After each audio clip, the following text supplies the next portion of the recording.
Hello everybody, welcome to Frontier Mentality. I'm going to have a seat to the side, but I will talk with y'all in a moment. You've often heard me talk about repackaging your food. And I started maybe 12, 15 years ago. And it has developed a little since then, but I want to show you that some of the old ways are still very easily done, and still I prefer them better than others, and I will get to that reasoning behind that. Okay,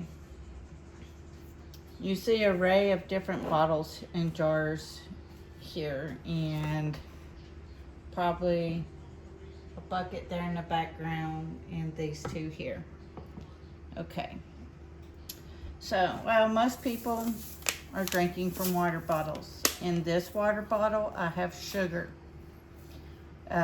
Sugar is a forever condiment or thing. Nothing special has to be done to sugar or salt. You can repackage it into these. No oxygen absorbers.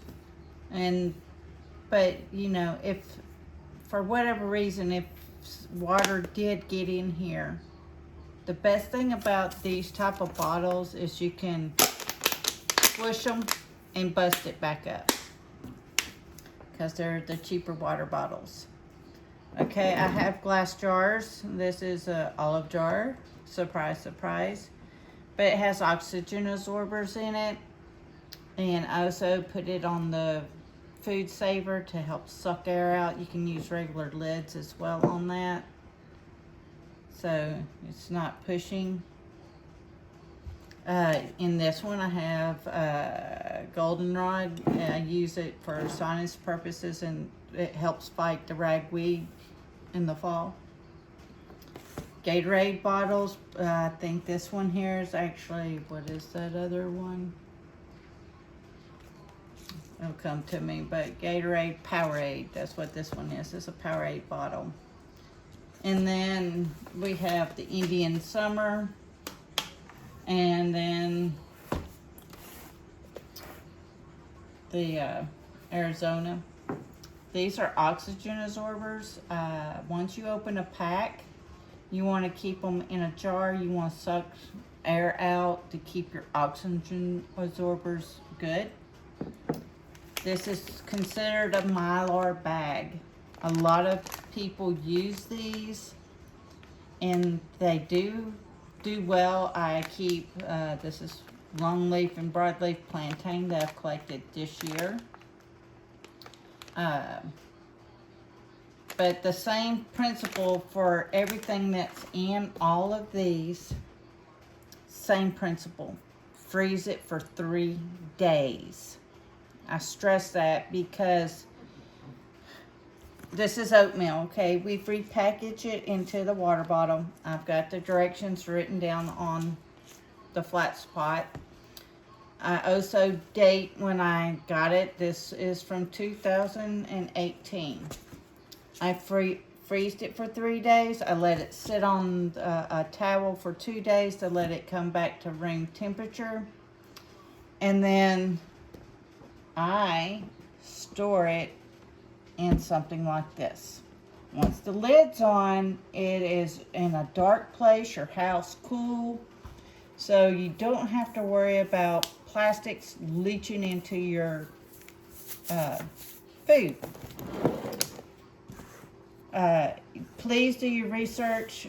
Most drink bottles, especially the thicker ones, they will have a triangle on them somewhere. It's usually on the bottom. This one has a number 2 in it. There's different ratings on plastics that are food grade and non-food grade. You need food grade. You can get buckets at Tractor Supply that are food grade, because most people are putting their horse feed in those, but it's still food grade, so that means you can keep your food in them. This is considered a gamma lid. and it just twists. It's easier than having to use one of the pop lids. And yes, this is a what's considered dog food or cat food. Let's see if I can back y'all up. Thing. But what I like about this is they do stack. So you can have one of beans, one of rice, and all your seasonings in the very top one. You will get food fatigue, so make sure that you're doing a wide variety of stuff that you're storing. All right, let's get y'all up here so I can talk to you. All right, so you can use 5-gallon buckets. You can use the Tupperwares. If you're using the old school ones, like Costco and Sam's has the black ones with the yellow lids, those are stackable. But you know, I've been doing this a while, so I wanted to show you something. And another tip,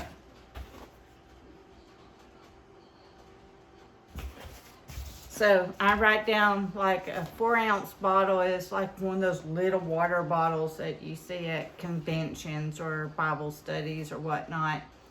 That's a half a cup. Your 8-ounce equals 1 cup. Your 16 ounces equals 2 cups. The Powerade bottles in your Gatorade are 20 ounces, so that's 2.5 cups.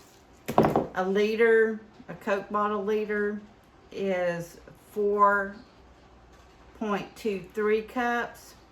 A quart jar is considered 4 cups. A pint is 2 cups. A 2 liter is 8.45, so a little over 8.5 cups. So I chose to write it on the inside of my lids. If I'm not here and if like whatever it is passed to my kids and there's no power, they can have the ratio RA written out for them. So yeah. So we're switching the preps a little bit. We're going to concentrate on buying flour, cornmeal, rice, and beans for July and August. I still want you to sneak in one of your 5 groups of cans during this, but you can freeze your rice, your corn. I'll get to that. Your rice, your corn, your beans, your flours, and your cornmeal. Freeze them for 3 days. It keeps weevils from hatching out. Go ahead and transfer, if you're buying a big bag of corn or popcorn, or if you're buying a big bag of bread flour, cornmeal, if you're buying in bulk, go ahead and get it down into the bottles. They freeze easier in the freezers. And this here, if for some reason one got out, didn't get froze, only one of your whole thing's been contaminated by bugs, chunk that sucker in the trash. Okay, popcorn with no butter, no oils, just the whole kernels. You can buy it on Amazon. There's probably other places you can look up movie theater popcorn. You can grind these with a hand crank grinder or a one that's people uses to do their flour and whatnot. You can make cornmeal and grits once it's in the whole kernel form. How to store your flours long term. You buy wheat berries. Wheat berries come in mostly 2 categories. It's hard red wheat berries. That's for your breads and your heartier, dense food.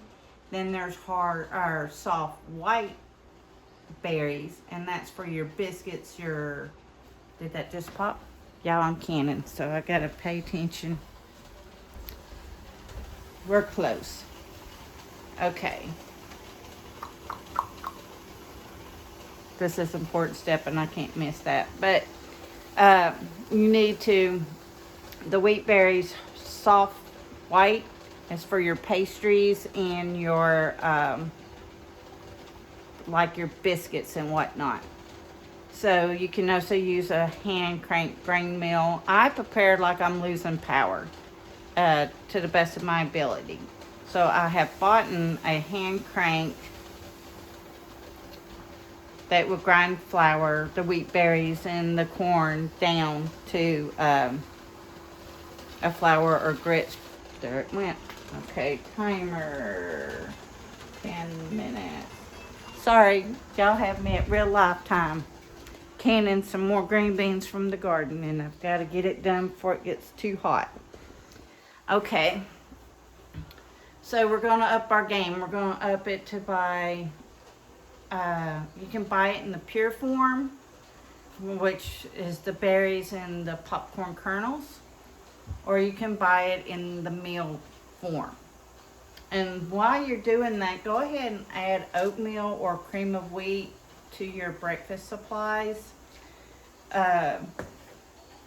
This will help you get your 3-month, or build up your food supply, because these are important items to have, because you can, the carbohydrates your body needs, all that. I also highly encourage you to start maybe adding Crisco. It's shelf-stable oil, and coconut oil is indefinite shelf oil. Your olive oils will last 1 to 2 years if you keep it in a cool, dark place. But don't throw it if, where is it? There it is. I'll be right back, y'all. I don't want to go too far. So let's say your oils go rancid. So what can you do instead of throwing all that oil away? These lanterns will work on oils from your, like Crisco. If you ever look at the Crisco, the eye that's dotted with a flame, it's because it was originally made for these. And I don't know who thought it was a great idea to see if you could cook with it, but they did. And you can. Probably not the healthiest fat to store, but you can. So another good fat to store for long term is ghee. That's clarified butter that's been, the fat's been removed. Can you do it with store-bought butter? Yes. So if you were to do it with store-bought butter, and I've done this, you melt it slowly and you skim the fat off and throw it away, and then you can either pressure can it or Rebel can it in the oven, and you can store butter, and it's shelf stable, 100% shelf stable. Now when I open mine, I do put it in the refrigerator. But it is so pretty. It's a light cream. It depends on the butter you use. If you use the darker, like the Irish butter, it can go to a more golden color. So yeah. So starting in July, you're going to buy flour, you're going to buy cornmeal, you're going to buy beans, you're going to buy rice, oatmeal, cornmeal, and packet seasonings, because you're buying beans. Your body can get food fatigue, so it's good to have those spices. This is much cheaper than the cans per se, but I still would ask that you try to slip in some meat during this time. Your vegetables, you've built that up. You've built up your fruit supply. So now it's time to get to the grains and get to the hearty. If you're a young person under 35, you need 2,000 calories diet. If you're somebody that's over 30, you need less. because you're not working as hard. But if we do lose power for whatever reason, like an EMP or a CME from the sun, you're going to be working way more outside to grow your own food. You're going to need more calories. So I'm going to touch base on that on another video, how many calories and how much you should store per, you're getting up to a year's worth. Buckets for one person, like if for cornmeal, flour, beans, rice. If we're just doing the dry goods, you need 5 buckets, five gallon buckets of each to last you a full year. And I would also do a whole 5-gallon bucket of nothing but different seasonings, like your gravy packet, your taco seasoning, your chili seasonings, different things that you like to make it your food palatable. Your beef bouillon, your chicken bouillon, your better than bouillon, all those things help food fatigue. Alright, y'all, please stay safe, please get ready, and please get prepared. Front Terra Mentality signing out.